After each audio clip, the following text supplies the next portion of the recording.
Uh, Sam, thank you so much for joining us. Absolutely. Thanks for having me, Mikey. I appreciate it. No problems at all. So, Sam, just a quick background for the listeners. You are in the U.S. Air Force. You're a public affairs officer, but you've got a really cool posting at the moment, which is you are part of the F22 Raptor demo team. We'll come on to that. We'll talk to you a bit of off air about it, which is fantastic, and we'll come on to that. But first of all, I want to get a bit of background on yourself and what made you want to go into the military and what made you want to go and serve as an officer for the United States Air Force.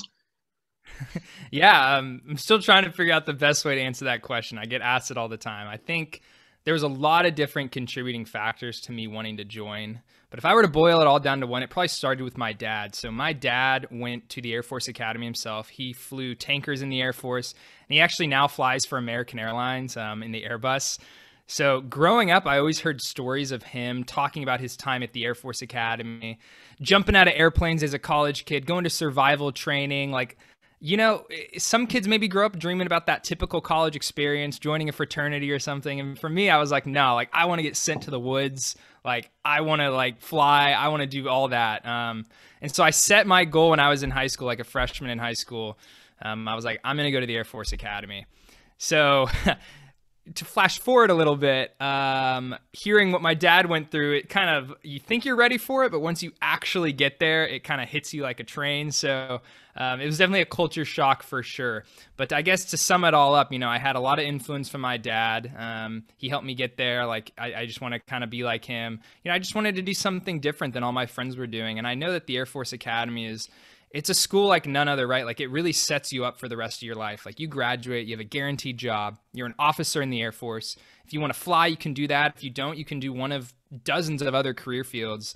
Travel the world. I mean, it really checks all the boxes for what I was looking for. And now looking back, it's definitely something that I don't regret. That's brilliant because I've heard even myself. You say you want to do something from different that your mates have not done and stuff, and even my mates they're in jobs that they regret and all that. So it's fantastic to hear you're passionate about it, and that's something that you've come out the other side of and thought, yeah, this is for me. This is what I want to do. So you graduated in 2018. How long was your course? Yeah, so the academy, you can think of it as like a normal 4-year university, right? So we actually have like a Division 1 football team, basketball team, all that. So it has similar characteristics like a normal, college or university, right? So it's 4 years. It's located in Colorado Springs, so it's like nestled in the mountains there. If you're into skiing, it was really cool. We were like 3 hours from like Breckenridge and some of the coolest ski slopes in Colorado. So when we're upperclassmen, we could head out there and enjoy a little bit of what Colorado had to offer. But yeah, so it's 4 years. Once you graduate from high school, so in the U.S. you graduate usually typically around, May or June, and then you ship out to basic cadet training like 4 weeks later. So I didn't really get a summer after my senior year in high school. I was immediately like on a plane before I knew it, getting off the bus and getting yelled at, learning how to make a bed, learning how to wear the uniform, learning how to salute. It was a culture shock for sure, but it was exciting, right? I had looked forward to that for, essentially the last 4 or 5 years, just wait until the day I could be a cadet. And then, yeah, it's 4 long years. Kind of freshman year is the hardest part, right? They'll always talk about, as a freshman, you're the one that you got all the regs and standards. We weren't even allowed to wear a backpack. We couldn't walk to class. We had to run and square our corners. You had to eat at attention. You weren't really allowed to wear civilian clothes for the entire year. You couldn't go off base that much. But that entire time that once you make it to sophomore year, you start earning your privileges back. You start becoming a human again. So some of my best memories throughout the academy were that freshman year for sure. That's brilliant. I know what you mean. I did a former life a while ago. I was on selection with the Royal Navy, and I know exactly what you mean. It's called they used to call it character building. Yeah, Running that exactly. and all the fun stuff that they do. Yeah, lots So of character was built for sure. that's always a good sign. They're doing the right job. Right, right. So you join that, and then you come out as an officer in the military and in the U.S. Air Force. What rank do you come out at? Yeah, so you come out as a second lieutenant, so that's the lowest rank in the Air Force, but you're an officer, right? So it's awesome. You go to school, you go for 4 years, and the way they have the curriculum laid out, it's kind of like each year is a building block. So you start out as a freshman, You're cadet first class. You don't really have any leadership responsibilities. Your job is to just learn a little bit about the Air Force, be a sponge, soak things up. And then when you become a sophomore in your second class year, you get a little bit of a leadership experience. You get a couple freshmen under you that you're in charge of mentoring, taking care of. You get a job that you get to run within your squadron of cadets. And then once you become a junior, that increases more. You can become an element leader. So maybe you'll have 20 or 30 cadets under you. And then by the time you're a senior, you can apply for a position to run the entire cadet wing of 4,000. Or, you can be a flight commander and run, a squadron of, 30 or 100. It doesn't matter. I actually had the opportunity to be a squadron commander when I was a senior. So I was leading like 130 people, marching them in front of formation, that type of thing. And it was one of the most rewarding, most valuable experiences I've had. Kind of made it all worth it.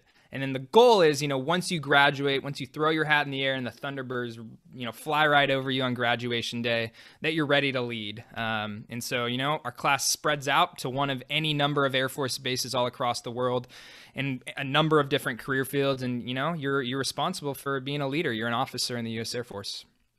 That's absolutely fantastic. And it's mad to think, I don't know if it's just me now, but it's mad to think of like at the age of 2021 you're in charge of 130 people under you, which is fantastic. And like you said, it really does build leadership doing that. And what kind of, as you're coming up through the stages of the academy, what would kind of opportunities come up? Because you did a parachute course, didn't you? Yeah. I did. That was a huge reason I went. Not just the parachute, but just the opportunities in general. So the big ones the Academy likes to, say is you get to obviously do the jump program. So they say it's the only place in the world where your very first jump is completely on your own. There's no tandem. There's no instructors jumping next to you. You throw yourself out of the airplane, you pull your own chute, and you land on your own. It's called, Airmanship 490 is the program. You actually earn your basic parachutist badge that you can wear on your uniform for the rest of your career, which is really cool. But I was 18 years old. I had just finished my freshman year in college, and literally we go through 30 hours of ground training out at the Academy Airfield. The Wings of Blue, which is the cadet parachute team. It's actually the official Air Force parachute team. They're teaching us, all the emergency procedures, what to do if something should go wrong. And then, 2 days later, we're going up on a Twin Otter, and we get to, I don't know, it was like 8,000 feet, 10,000 feet, and we just jump out of the plane, and it was crazy. And I just remember all the training, went right out my head. Like I was flailing like crazy. I was like, what is going on? And I remember I pulled my chute and I didn't know what side or where I was, or I don't know what was going on, but luckily I made it and ended up doing 4 more and getting my my parachute badge. And then a few months ago, I actually had the chance to go back to the Academy and do a tandem with the jump team. So we went way higher and I free fell for like a minute, and that was awesome. So yeah, props to those guys. So that's one of the big opportunities. The other one you can do is the soaring program. So they literally let cadets, solo in a glider, right? You're flying all throughout the mountains in Colorado above the campus. And then you can be an instructor pilot there. So if you want to stick with the program, you can train up other freshmen, once you're a junior and senior, and you'll literally be an instructor pilot in a glider. Now there's soaring teams, soaring acrobatic teams. We've got a flying team that, will fly Cessnas, that type of thing. And outside of that, the opportunities really are endless. So I got to go, spend some time at West Point in the Naval Academy. I had multiple friends do semesters abroad at other countries' military academies. We had British cadets come over here. They send cadets internationally and across the Air Force on a program called Ops Air Force, which is after your sophomore year. And that just gives you, kind of an understanding of what goes on in the real Air Force. It's just an opportunity to learn. And then kind of I'd say one of the most rewarding things I got to do is once you're a junior and senior, you're the actual ones that are working the basic training for the freshmen. So when you're a freshman, you're going through basic training, having seniors and juniors scream at you and teach you the ways, let you how to be a cadet. And then it's your turn to run it. So I had an amazing opportunity to do that when I was a junior and got the chance to help, take some high schoolers that were fresh off a bus that didn't know how to salute or right from their left and, made them into cadets that are now actually seniors at the Air Force Academy right now. So it's pretty cool. That sounds very, very cool. And they sound like amazing opportunities that you don't get in the civilian world or outside of what you do. Is there a point, you talk about the freshmen getting off the bus. Is there a point when you get off that bus and you think, oh no, what have I just done? Yeah, that happened to me very quickly.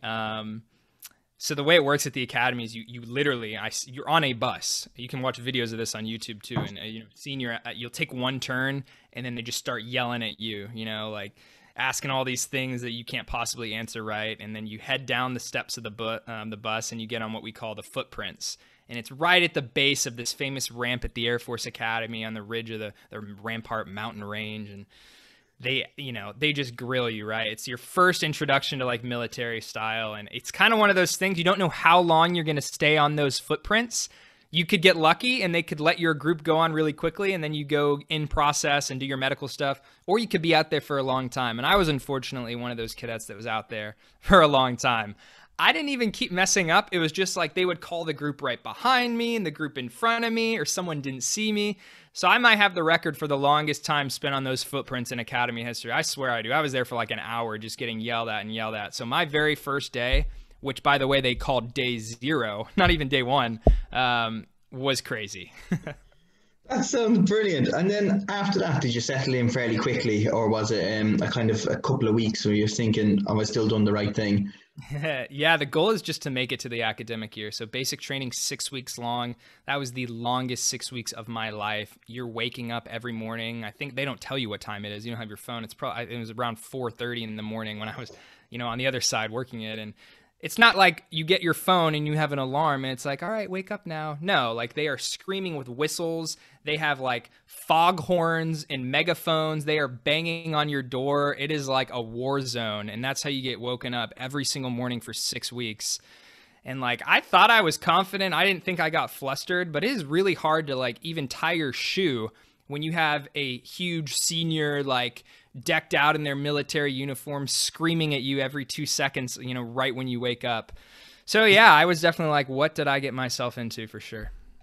There's me thinking it was just bad when my mum switched the light on in bed for school about giving me warning first. But that's right, exactly. Yeah, it made me, be thankful for all the times I got mad at my mom when I was like, oh, I don't want to go to school. Why'd you wake me up? Like, God, I would have done anything for that. I love it. Mothers, who'd have them? Right.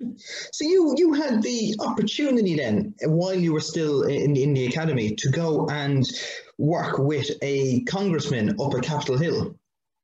I did, yes. That was another opportunity. They allow cadets to do what's called CSERP, which is Cadet Summer Research Projects.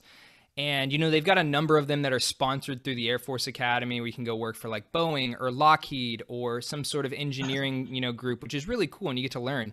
For me, I was a legal studies major at the academy. So, I actually at one point thought I might go to law school and be in the JAG Corps, which is like the Air Force's like lawyers. I did like the mock trial team too. So I got to compete against other schools, like kind of fake court. Was really, really interesting. But yeah, so after my junior year, I kind of found my own research project. So when you apply for the Air Force Academy, you have to get a nomination from a U.S. congressman, U.S. senator, or the vice president to go. And so my congressman, where I grew up in Dallas, Texas, who nominated me, had an internship program to go work for him on Capitol Hill throughout the summer. And, as a legal studies major, this interested me. And so I pitched it to the academy and they were like, yeah, Sam, that's awesome. So I applied, I got accepted. And so for 8 weeks, I went to Georgetown, in Washington, D.C., and I was working on Capitol Hill. I was giving tours, to constituents of the Capitol. I was working on policy. I was getting to sit in different meetings. It was really like awesome to me. I'd say it kind of helped me make up my mind that I didn't want to get into politics. I just realized it wasn't for me. But it was an amazing opportunity. And yeah, that was really cool that the Air Force kind of funded and let me do that for a summer. That's brilliant, because I was going to say there's not many people that I certainly know of that have ever said they've gone up and to work for the congressman in Capitol Hill, like in right. Washington, D.C., which is fantastic. Mm-hmm. And again, another amazing opportunity that comes out of the academy that you've said yourself. So then you've once you've done all that, you're coming to the end of your time in the academy. What's next? Yeah, so at the Air Force Academy, when you're a senior, it's actually, I guess, towards the end of your junior year, you have to put in your job preferences. That's like the time to say, hey, what am I going to do after I graduate? Now, I wish it was as simple as whatever you say you want to do, you get to do. But of course, like there's a big board. It's like, it's merit based. So the better your class ranking is, the more chance, the better chance you have of getting a job you want. So I worked really hard throughout my 4 years because I knew that I wanted to get a job that I wanted and I didn't want to get shoved somewhere that I, didn't think I'd enjoy. So you may be wondering, I said earlier on this podcast that, hey, I wanted to be a pilot. I went to the Air Force Academy to fly. My dad flew, all that type of thing. It was probably around my junior year where I kind of realized that I didn't want to fly. And it was for a number of reasons. I love aviation, like that hasn't changed. But for me, the way it works in the Air Force is if you go to pilot training, you essentially owe a 12-year time commitment, right? So it's 12 years that you are locked in and you can't get out, right? The Air Force owns you. Which for people that are like 100% want to fly, like that's really not a problem to them. I mean, that's great. But for me, I was a little hesitant about that. I didn't know if I wanted to stay in the Air Force for 12 years. And also at the same time, the Air Force Academy is what I like to call, it's like a breeding ground for pilots. Like pretty much everyone there like wants to be a pilot or, tries to get a pilot slot. And I just have always been the kid, just like in high school, who wanted to do something different. I kind of wanted to do something a little bit different than my family had done, my dad, my friends. But I didn't know what that was. So I mentioned earlier how the Air Force sends us on what's called Ops Air Force, which is that program I was talking about where you go to an Air Force base somewhere in the world. So I went to Travis Air Force Base, which is located in California. And when I was there, I got to shadow this career field called public affairs. And I spent about, I think it was like a week straight, like in their public affairs shop, learning everything about it. And I tell you what, I had no idea existed. I walked in those doors and they had airmen like writing stories, editing videos, shooting photos. I got to do a one-on-one interview with the base commander and like write a story in their base paper. They had, like NFL football team was there too, like doing a base visit, and public affairs was out there doing a story, covering it, meeting the team, meeting the players. And I was like, wow, this is really cool. Like I've always been a people person. I love to talk. I love to, be out in front, and I love to do recruiting for the Air Force, all that type of stuff. I love to write. I love doing social media. I was like, this could be a really cool job. The only problem is it's a really small career field. So there's only like 5 slots offered out of the academy every year. So to make a long story short, luckily I had worked hard throughout my 4 years. I was in a good position, good ranking in my class. I put public affairs #1 on my list. And of course now, I did get public affairs. And so, that's kind of the decision that made there. But yeah, that's kind of what happened next, right? I got PA, I graduated, and I got stationed at my first base, which is Langley Air Force Base, which is where I am now. I'm actually about to head out in 2 weeks to my next assignment, which is getting finalized now. So I can't say anything yet, but it's been a ride for sure. That's brilliant. And so your first posting was straight out to Langley. It was. So again, the same way it works with getting your jobs in the Air Force, you also put in your preferences for bases. And so for me, I put Langley Air Force Base #1 on my dream sheet. And that was for a number of reasons. One, the main reason is in public affairs, you want to be at a base where there's a lot of stuff happening. That's kind of what the career field depends on. If you're at a base in the middle of nowhere that doesn't do much, then you're not really going to do much. So at Langley Air Force Base, it's the oldest active duty base in the Air Force. Of course, they have the F22 Raptor station there. Air Combat Command is headquartered there, which is a 4-star headquarters, and they're in charge of all the fighter jets and kind of that fighter capability in the Air Force. So it's a big base. It's important. It's a couple hours from DC, so there's a lot going on in the area, and I knew that it'd keep me busy. I knew that the opportunities would be incredible. And obviously looking back now, it was an amazing opportunity. I probably wouldn't be where I am right now if I didn't work hard at the academy.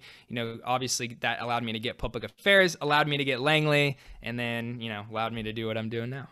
I absolutely love it. That's fantastic. I love your dedication and the passion that you're talking about it as well.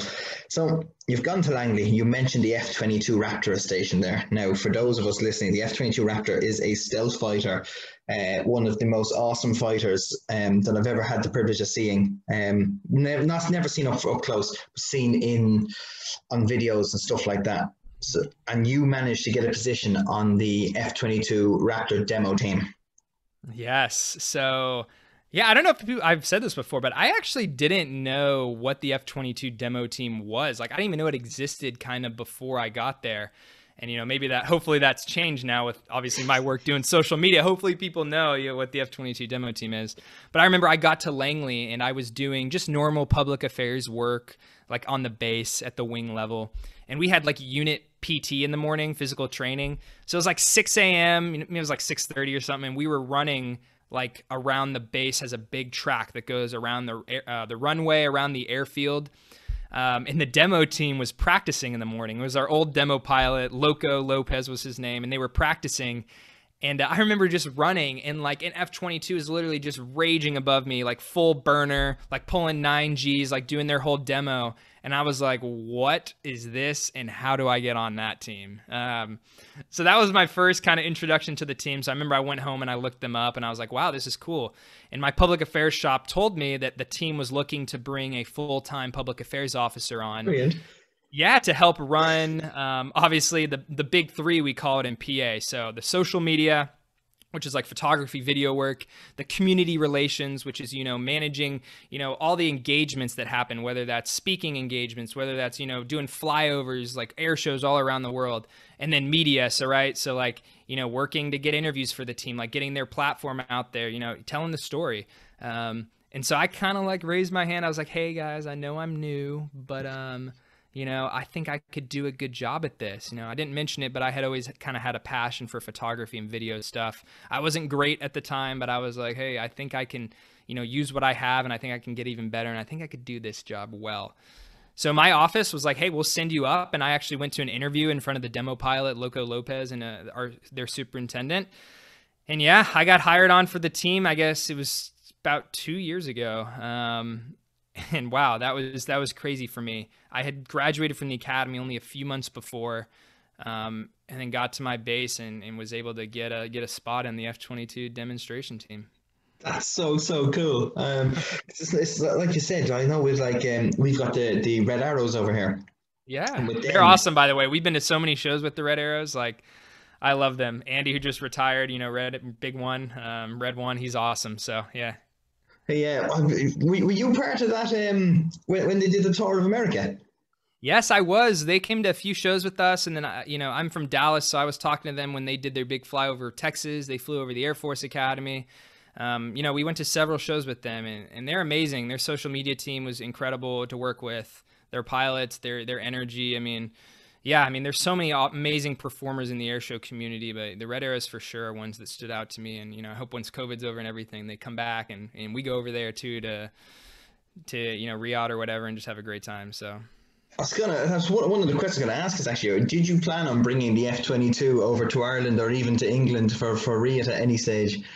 Yeah, I know they were there a few years back. We always send like a team. Usually it's like the F-16 or something, just because the F-22 is so... it costs a lot to fly. We only have 180 something of them. Typically right now we're only going to air shows if we have jets like in the AOR in the region. So I don't know. Hopefully they'll come back soon. I know all the fans over there are constantly DMing our team. I'm answering feels like a dozen questions a day is like when we're going to come to RIAT. But hopefully soon. That would be awesome. That would be brilliant because I've got tickets booked for next year. So it'll be really, really cool to see them there. Yeah. So what is the coolest thing you've done with the team? Because I've seen videos and pictures that you've put on social media of you standing at the back of a ramp of a massive cargo plane and having video on this F-22 that's literally from me to you or from the screens away. Right.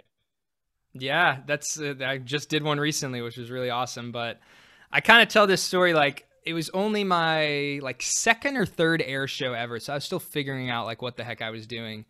And we were at a show in South Carolina. I was at a Marine Corps base, and the Blue Angels were performing there, which this is my first show with the Blue Angels. As a kid, I idolized the Blue Angels. I was like, oh my God, this is the coolest thing ever.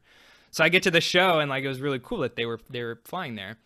So I remember I went to our hotel. I think it was a Thursday night. I was just at the hotel. I was looking through some of the photos I had taken that day, and I get a call from our demo pilot, Loco Lopez is his name.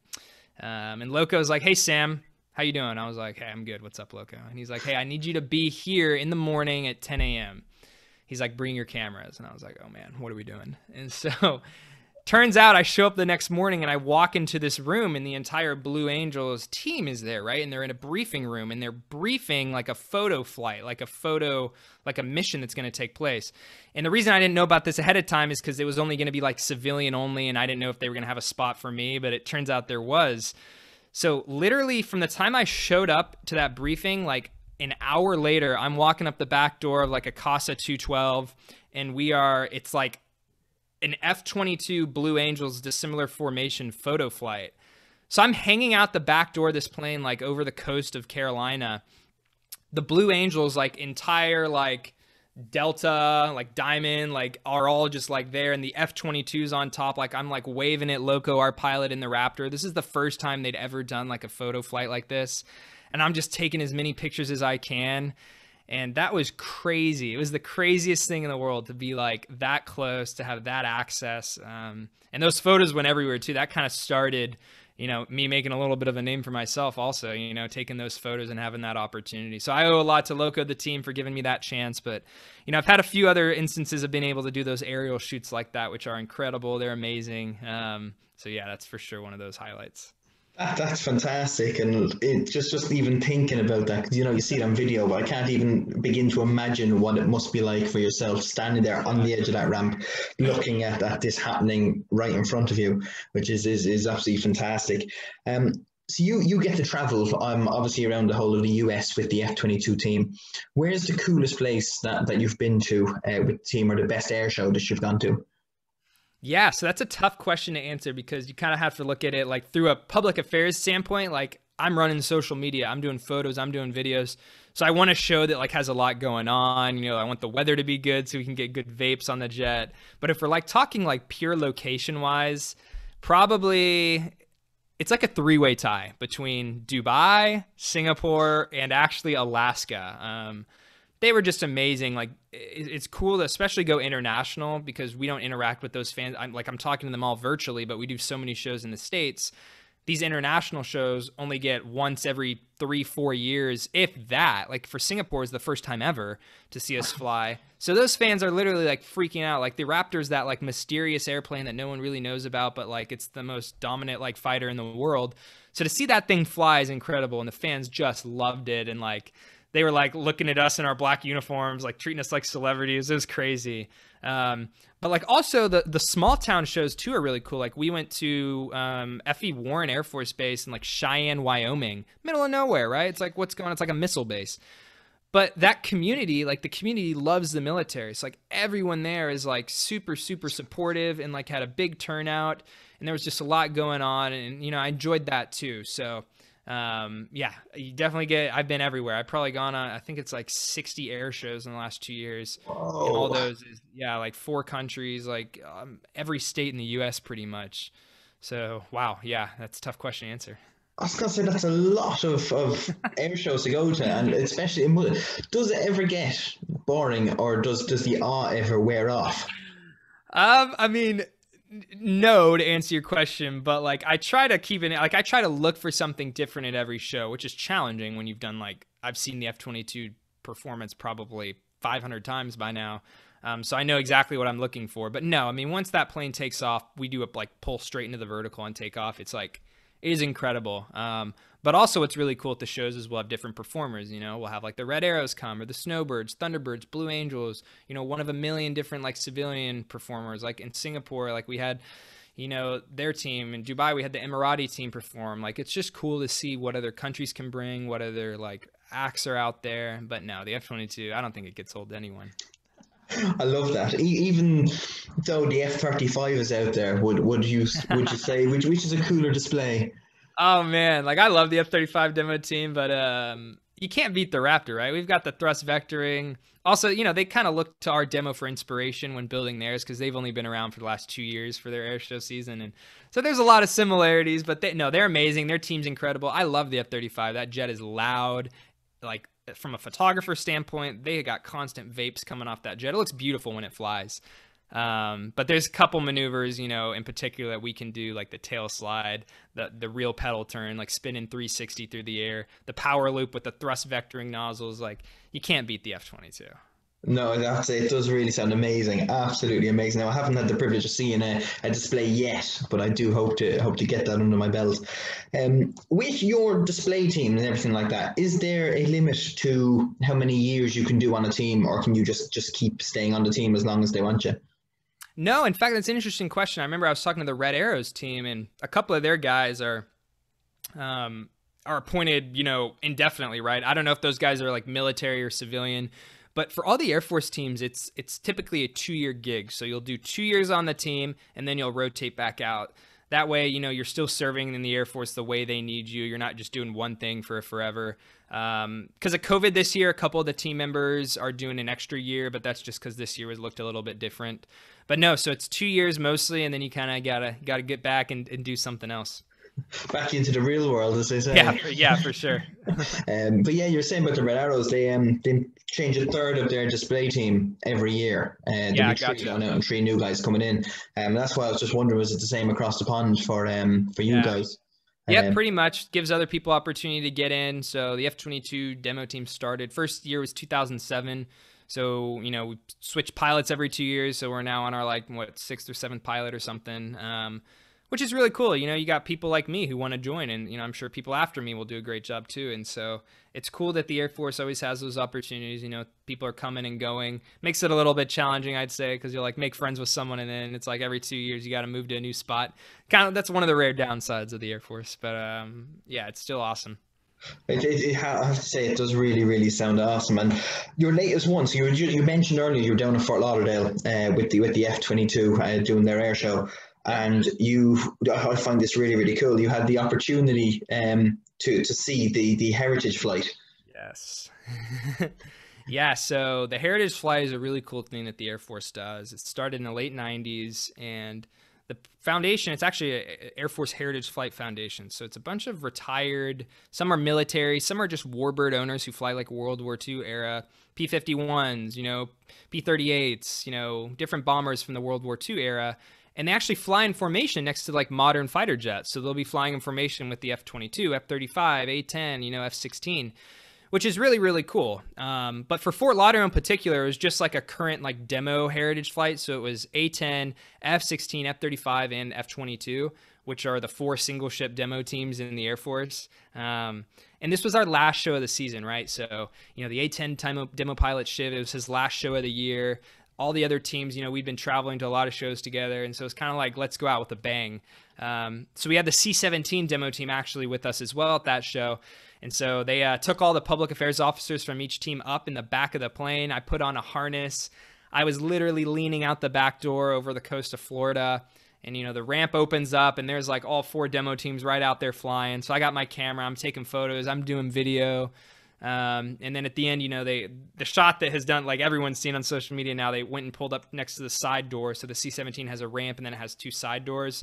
So the team lined up in formation there, and I got just an incredible shot of all 4 demo teams in a line. I think one of the first times ever, especially at Fort Lauderdale like that, which was amazing. It was cool to go out with a bang, doing that. But yeah, another awesome aerial shoot. And when you're up there, it is exciting, but a lot of the time, it's stressful from a photography standpoint because, you don't get these opportunities, a lot. And, I had to make sure the cameras was good. I was doing everything I needed. It's not easy to take photos in a C-17. It's super loud. It's super bumpy and shaky. There were people, getting airsick on one side. I'm trying to communicate with the pilots, too, because, they were too close with the lens I had. So I'm scoot back, scoot back, scoot back, up 5, down 5. It's crazy. So it happened really quickly, but I got the shot, so that's all that matters. That is all that matters. I have to say that's fantastic. And like you said, to see the 4 teams, or 5 teams, including the C-17 demo team, all in the one place at the one time to go and do, like you say, go out with a bang. And that's absolutely amazing. But it moves us on to the next thing then of you didn't just get to look at fighters flying around the place. You've actually had a spin in a T-38. Yeah, I have. And so, yeah, that's another cool thing about the Air Force Academy too, I should mention. When they're there, you can actually have the chance to fly in different fighter jets. So if you want the opportunity to, you can maybe get a backseat ride in a T-38 and F-16. They want to give cadets the experiences of what it's like to fly to see if it's something they're interested in, right? Just where I was at, I didn't have that chance at the academy, but at Langley, we have T-38s there. It's part of the aggressor squadron, so they simulate enemy aircraft, and they're the ones training against the F-22s. People always laugh. They're like, how do you put in T-38 against an F-22 and call that training? But what they do is they'll send 6 or 7 T-38s against one F-22, and that's kind of how they level the playing field. But yeah, one of my buddies, Josh Burge, he is a captain in the Air Force, and he flies the T-38s there. And just from, knowing their squadron and being public affairs, I was able to get a ride with them, which was crazy for several reasons. The first reason is when my dad was going through pilot training, he flew the T-38. And the ones they have at Langley are like the A models, like the first generation, first block. So they're like, no kidding, the T-38s from the 60s. So when I was walking out there to my flight, I noticed the tail number of the one we were flying. And I did a social media on this post, was like one number later than the one my dad has in his photo in pilot training, like framed, like that I saw all growing up. So like mine was 938, his was 937, which was crazy. I mean, like he probably flew that same exact T-38 when he was in pilot training 30 years before. So I was in that plane, like just thinking about what it felt like for my dad and like just how crazy and like how much respect I have for fighter pilots in general. I mean, it is crazy what they put their bodies through, what their training is like. I mean, it kicked my ass. I'm not going to lie. Like that thing was incredible. We were pulling G's. We were like going upside down. We were doing low level flying too. And it was bumping. I was like, oh my God, I'm so thankful I didn't become a pilot, but it was like an incredible opportunity. You know, I may have a chance to do it again in the future. I'm talking to a few different people, but we'll see. Cause like that was crazy. Like I went home after that and I slept for like the next 24 hours. I was just like drained. I absolutely love it. And what is for people like yourself, not many people will get a go in a fighter jet, let alone a T-38. What is it like to be in and pull G and the takeoff? Is that particularly fast or? Yeah, so for me it was because we got approval from the tower to do like an unrestricted climb to 10,000 feet. So when the jet's turning on, I can only imagine what this feels like in like an F-15, F-16, like F-22. Like you can like hear the afterburner like engaging, right? Like T-38's got two engines. Like there's a lot of thrust going on there for a small airplane, and you just rip across the ground, and then you pull straight up. And so we're pulling, you know, not even that much, probably like 3 or 4 G's just on takeoff. But if you've never felt 3 or 4 G's, like it's a weird feeling. It is a weird feeling, and it was just blasted straight off. Like I think in like 5 to 10 seconds we were at like 10,000 feet. Like it was crazy fast. It was crazy fast. And like the ground just disappeared from below. Yeah, if anyone, I made a whole YouTube video on it. You guys can watch, which was pretty cool to film. But yeah, the G's are crazy. The power of a fighter jet's crazy. It literally and physically took my breath away. Brilliant. And you had a moment, I think it was on the last break to land, where the lunch didn't quite stay down. Yeah. So I mean, I knew I always got motion sick, and like I would bet like a majority of people like, and I've seen him fly. We just flew like a celebrity in our last flight in Fort Lauderdale, and that guy came out with like a whole bag of puke, and this dude's like a UFC fighter, right? Like it's just a feeling that if you haven't experienced it before, like good luck, right? So I knew I was probably going to get sick, but I didn't want to like that wasn't going to mean I wasn't going to do it. Like I knew I might be uncomfortable. But yeah, so I was doing okay for most of the flight, but they always say it's when you're heading back that's the worst, because that's when like even like flying straight and level on the way back, because that's when everything catches up to you. Yeah. So yeah, I mean, like I'm still kind of mad at my pilot Josh for doing this. Like we're turning on to final, and like I mean, I know that they have to kind of do a hard turn to position for landing at the airfield at Langley, but he like freaking just like full like stick to the side, and so I was just like just kind of rocked, and I was just holding on like for dear life, and that sent me over the edge. So I'm like, you know what, like I'm out, like here we go. And so yeah, definitely threw up a little bit there, but no shame, it's okay. No, not at all. I was just saying, most of the stories I've ever heard, even hear people flying in fast jets, is that very rarely someone will land without a bag of stick in their hand or something like that. And yeah, exactly. And even second flights that I've heard of have been where they've come down and been like, no, got sick. So no, nothing to be ashamed of there, Sam. So then you went on from that we come back to your jump course that you did. What made you want to go and throw yourself out of a perfectly good airplane again with the wings of blue? That's a great question, because I didn't mention this. I told myself after I did my 5 jumps after my freshman year, I was like, I'm never doing this again. It just wasn't like, I don't know. It was amazing. It was exciting, but like, I was like, all right, I've done it. I'm not doing it again. Like it was super scary, and it was just a weird feeling. But I'm the type of person that if an opportunity comes, like I don't want to regret it. And so I had a lot of friends that were on the jump team at the Air Force Academy. So they were actually on that team that helps, train cadets, and they travel all around the world. They go to air shows, they jump into football games, that type of thing. So my friends down there told me, they're like, hey, Sam, like we can, if you want to do a tandem with us, we can make it happen. So the F22 demo team, we were doing like a recruiting visit to the Air Force Academy. So we were just down there to talk to some cadets, talk a little bit about the jet, about different career fields, that type of thing. But we had like one free day. So I was like, you know what, let's do it. So I went down there and I did the ground training, got fitted up, and it was crazy because I was supposed to jump at like 9 in the morning, but because the winds were a little rough, I ended up jumping like at like noon. So I was just sitting there for like 3 hours, just kind of like, oh yeah, let's get this on, let's get this over with. But yeah, I mean, it took me back for sure. I remember I got in my harness. The thing differently this time is I was strapped to someone, which was kind of interesting because you don't have a parachute on. It's just them. You're going up there without a parachute, and you actually strap into them like when you're at 10,000 feet. So I'm getting on this plane in a harness with no parachute, not even strapped to anyone when I first get on, which was crazy. But I guess, I said, hey, like this is meant to be. The guy that was doing the jump, my jump master was Sergeant Wild. Like that was his last name, which was so fittingly appropriate, right? What a Sergeant name. Wild, yeah. But he was amazing, and I just strapped onto him, literally, and flung myself out of the airplane, and that was crazy. We went from like 14,000 feet, so we got like a good like minute of free fall. I got another YouTube video on this if anyone wants to watch it, and it was an amazing experience. The views are unlike anything else, and we spiraled down, and I was like, man, now this time I think I can confidently say I'm not going to do it again. That was it. That's such a cool story, because I didn't realize that you said after you're 5 that you were never going to do it again. Then fast forward 4 years later. Yeah. Who knows? I also said I'd never fly in a fighter jet again, yet I'm trying to see if I can I'm talking about a few opportunities there. So I don't know what's going to happen. I guess I should probably just not say anything. I love it. It's very addictive, isn't it? Yeah, it's just, during it, you're like, I'm not doing this again. But then after, you're kind of like, all right, that was kind of cool. Maybe I should do it again.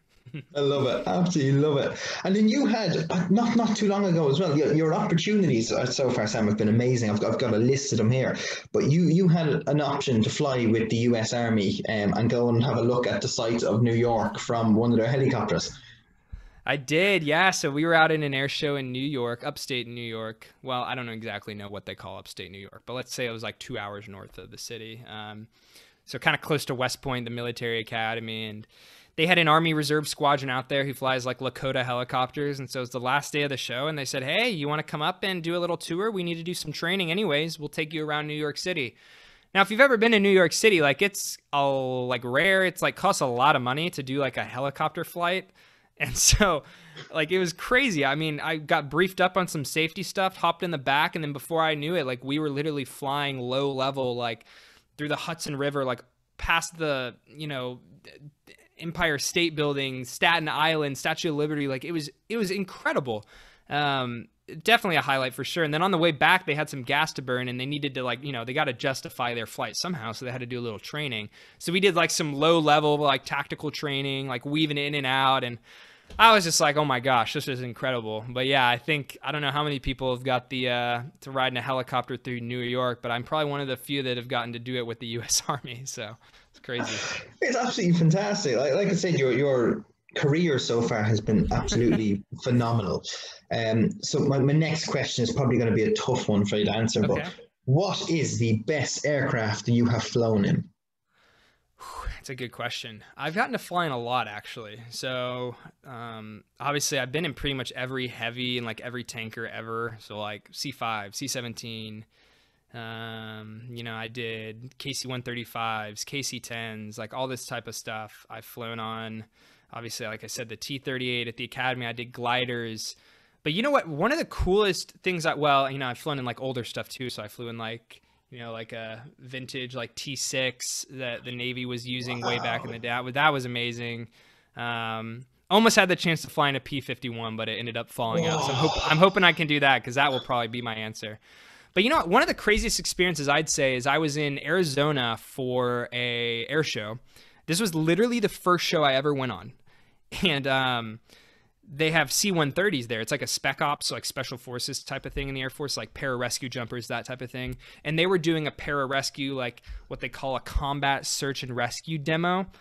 And what also was happening is the Wings of Blue parachute team, the Air Force's parachute team we've been talking about, they were jumping in for the national anthem to start the show. And kind of at the last minute, like that morning, their Wings of Blue parachute team asked if I could come to take photos of their team jumping out of the C-130. And I'm like, sure, I'd love to do that. Like, I don't know what a C-130, like what it's like to ride on it or like how to take photos on it, because this was my first show ever. But I was like, yep, I'll do it. So I remember getting on the C-130, which is a really cool airplane, by the way. And I noticed we're about to take off. And everyone on the C-130, like all the jumpers, all the PJs, all the, like everyone, are like kind of strapped in, like leaning to the right. And I'm like, what's going on? We're just taking off. Like, you don't need to like actually brace for takeoff. Well, I quickly found out that we were doing like a combat takeoff, which is pretty much like a vertical climb, like in a C-130. So all I remember is like they pull up, everyone's strapped in, kind of smiling at me, like they know what's going on. And I go flying. I'm like tumbling through the back of the C-130. Like literally, like we're pulling, there's probably some G-forces going on. So like I can't physically like get up because like we're like taking off and everyone's like laughing at me. And like I just felt like such like a newbie. Like I was like, oh man, like I'm supposed to be this like F22 demo team like officer, and like I don't even know what's going on. So that was crazy, but the story doesn't end there, because the jumpers jumped out and I'm like, oh, I got some good photos. That was amazing. Like time to go back and land. No, because we're doing this combat search and rescue demo, which I didn't know about until I'm literally out there. So we start maneuvering, like all of a sudden out of nowhere, 2 A-10s and 2 like Black Hawk helicopters come pull up like behind the C-130. I'm sitting out the back in a harness. Like I was like, what is going on? So yeah, I mean, I would say one of the coolest things I got to do was riding in a C-130 for a combat search and rescue demo in Arizona that I had no idea I was doing. That was just like, surprise, Sam, here is this. Try not to throw up. So yeah, that was crazy. Brilliant! What a story! Yeah. And I love how no one decided to warn you either. They were like, no. yeah, that's kind of how it works in the military. They're like, hey, we got a spot here, sit, and you don't really know what's going on, and then you quickly find out. Brilliant, Sam. That is absolutely fantastic. So my last question for you this evening then is what are your plans for the future? Yeah, that's a great question. So like I mentioned, like I just finished my last show with the F22 demo team. It's been 2 incredible years. I've been all across the world. And the kind of the one thing we haven't talked about yet was just my most rewarding part of being on the team is inspiring, people to want to join. So in my job, I'm lucky enough to have like the platform to be able to talk to a bunch of different kids via social media, in person, that type of thing. And, seeing their messages like, hey, Sam, your content, your photos, your YouTube videos you're making, that type of thing, like you've inspired me to want to join. Like it's really, really cool. So I hope to continue doing that going forward, finding out here really soon what base I'm going to be stationed at. So wherever I go, like I'm going to obviously do my job. I'm sure there'll be some amazing opportunities there, but then I'm also going to continue to work on my own kind of social media brand, continue putting out YouTube videos, teaching other people, hey, here's why you should join the Air Force. Also kind of just showing my lifestyle. I enjoy making videos. Like I said, I enjoy social media and love video stuff. So kind of combine best of both worlds with what I'm doing in the Air Force and, my passions for just social media and video. So that's going to continue. I'm going to go to a new assignment and do something else. That's going to continue, but we'll see. I never know where things are going to take me. I don't think super long term. I have no idea. So we'll see. Just follow along, I guess. Hopefully it'll be a fun ride for everyone involved. I love it. Absolutely brilliant. If any of my listeners are interested in finding Sam on social media, it's Sam Eckholm, and you'll find him on Instagram and YouTube, and check out his videos. Some of the stuff we've spoken about is there and on his Instagram. So please, do follow him. Sam, thank you so much for coming on. It's been an absolute pleasure having you. Yeah, thank you so much, Mikey. I appreciate it. I hope, the F-22 gets over to your neck of the woods so you can see it. And you got to text me after you see it, whenever that is, 10 years from now, 20. Text me, shoot me an email, be like, that was amazing. I want to hear it from you. I will indeed. Sam, thank you so much. All right, I appreciate it. Thanks again.